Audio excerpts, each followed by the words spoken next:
rain fell in relentless sheets, each drop hammering against the pavement like nature's warning. The streetlights flickered, casting fleeting shadows across the empty road. I checked the app for the 5th time, watching the little car icon creep closer. "Caleb, 1 minute away," it read.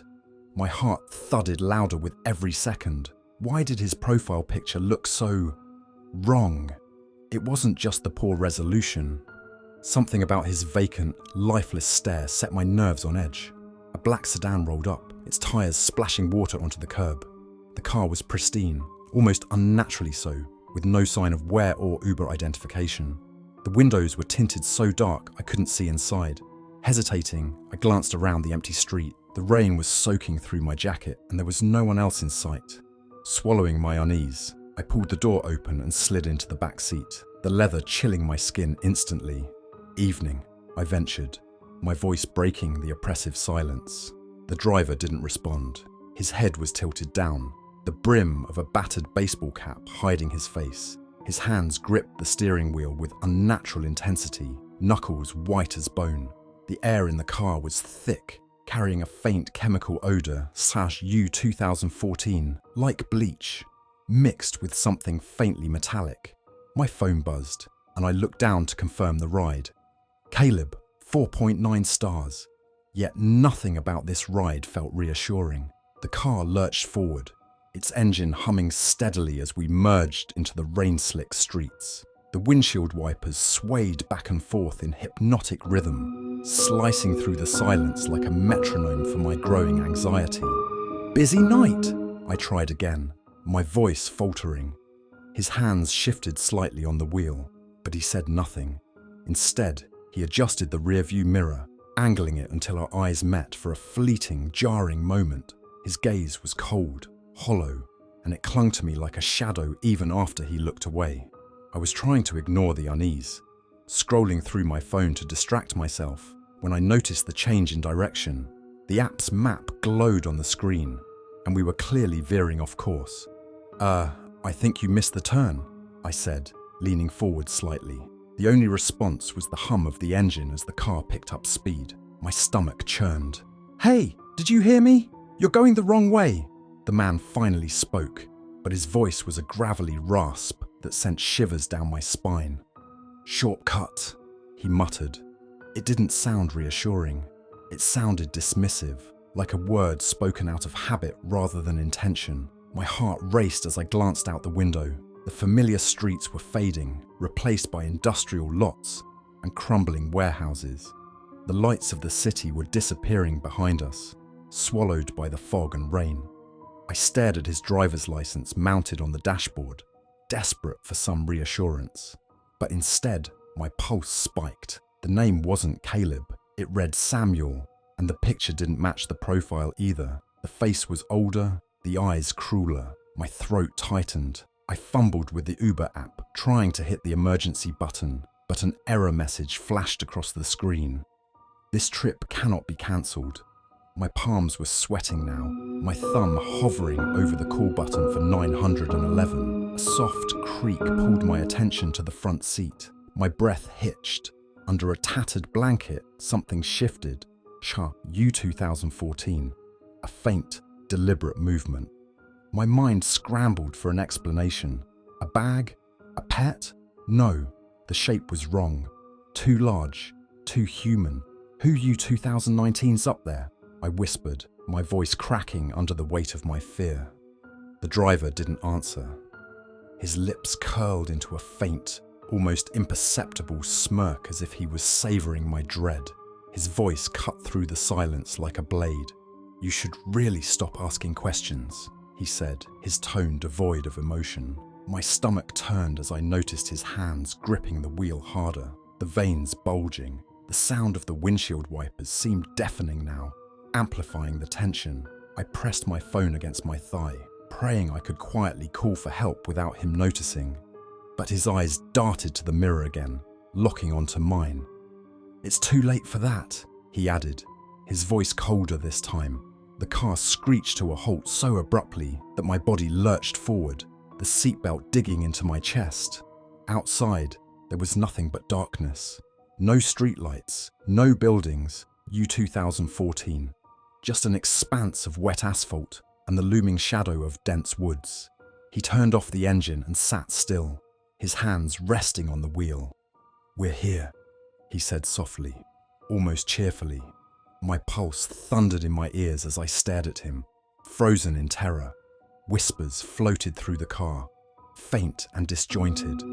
They seemed to come from everywhere and nowhere, an unsettling chorus that made the hairs on the back of my neck stand on end. I fumbled with the door handle, desperate to escape, but it wouldn't budge. "Let me out!" I shouted, my voice echoing inside the car like a trapped animal. The driver didn't react. His eyes stared straight ahead, unblinking, as if he was waiting for something. My phone slipped from my trembling hands onto the floor, and as I reached for it, the whispers grew louder. They weren't just random noises anymore. They were forming words. "Stay, stay, stay," they chanted in overlapping voices. My fingers brushed against my phone, but when I glanced up, I saw movement in the front seat. The blanket was sliding off, slowly revealing what lay beneath. It wasn't a person / U2014. At least not anymore. It was a mannequin, crudely dressed in tattered clothing, its face painted with a grotesque grin. Its glassy eyes seemed to glint in the faint light. My scream caught in my throat as the whispers turned to laughter, deep and guttural, coming from the driver's direction. The driver finally turned to face me fully, his pale face illuminated by the faint glow of the dashboard. "You were never going home," he said, his voice eerily calm. His words were like ice water on my skin. I couldn't tell if it was a threat, a confession, or something worse. My mind raced, desperately searching for an escape. The trees outside seemed to press closer, their skeletal branches clawing at the car like they wanted to join the nightmare. My phone buzzed from where it had fallen, the screen lighting up with a new notification. It wasn't from Uber. The message read, "Get out, now." My heart pounded as I stared at the words, my mind torn between disbelief and desperation. Who had sent it? How could they know? I glanced up at the driver, who was now watching me with a curious expression, as if he knew exactly what I'd just seen. Summoning every ounce of courage, I slammed my shoulder against the door, hoping to break it open. The car rocked slightly, but the door remained locked. The driver chuckled softly, the sound low and menacing. "You can't leave," he said, almost sympathetically. But then, the laughter stopped abruptly. His head snapped to the side, as if he'd heard something I couldn't. The whispers returned, louder this time, and his expression twisted into one of anger. While he was distracted, I reached into my pocket, pulling out a small keychain pepper spray. My hand was shaking so badly, I almost dropped it. I aimed it at him, my finger hovering over the trigger. "Let me out, or I swear I'll use this," I shouted. His lip curled into a snarl, but before he could react, the car lights flickered, and the engine roared back to life on its own. The car started moving again, the steering wheel turning without his touch. The driver seemed just as startled as I was. He yanked at the wheel, but it wouldn't respond. "What the hell is this?" he hissed, his voice tinged with panic for the first time. The car picked up speed, barreling down the road, as if guided by an unseen force. Outside, the trees blurred into dark smears, and the whispers grew deafening. They weren't coming from the driver or the car. They were coming from everywhere. Then it hit me. The notification, the whispers, the strange movements. U2014. I wasn't alone in this car. Something or someone was trying to protect me. I glanced at the mannequin in the front seat, its grotesque smile seeming less sinister now. Was it a warning? A decoy? My thoughts were interrupted when the driver screamed, his hands clawing at the wheel as though fighting against an invisible grip.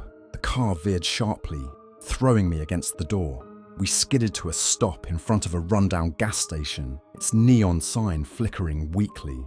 The door locks clicked open on their own, and I didn't wait for an invitation. I flung the door open and stumbled out into the rain, my legs barely supporting me. The driver stayed in the car, his face twisted in terror as he clawed at something I couldn't see. His screams followed me as I ran toward the gas station. Inside, the gas station was eerily quiet. save for the faint hum of the fluorescent lights. An old man behind the counter looked up as I stumbled in, drenched and shaking. "You got out," he said, his voice tinged with surprise and relief. Not many do. Before I could respond, a loud crash came from outside. I turned to see the black sedan, now empty, rolling away into the darkness, the whispers fading with it.